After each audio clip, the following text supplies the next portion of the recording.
Hi dear friends, இன்றைக்கி நம்ம பலாக்கா பஜ்ஜி செய்ய போகிறோம். ஃப்ரெண்ட்ஸ் சாப்பிட்லாம். இப்போ நம்ம வச்ச பலாக்கா பஜ்ஜி பாருங்கள், கத்திரிக்காயும் மாங்காயும் போட்ட காரக்குழம்பு. இது நம்ம மாங்காய் சைடிஷ்க்கு தேவைப்பட்டா. இந்த ரைஸ் இருக்குது, தயிர் இருக்குது.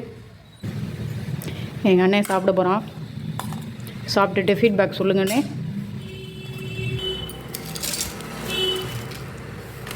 சாப்பிடு.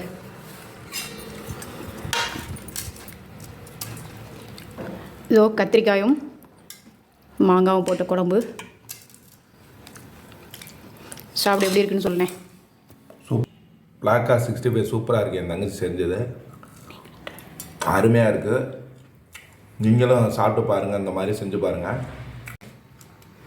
ஓகே ஃப்ரெண்ட்ஸ், பிடிச்சா லைக் பண்ணுங்கள், கமெண்ட் பண்ணுங்கள், ஷேர் பண்ணுங்கள், சப்ஸ்கிரைப் பண்ணுங்கள். தேங்க்ஸ் ஃபார் வாட்சிங். குரு.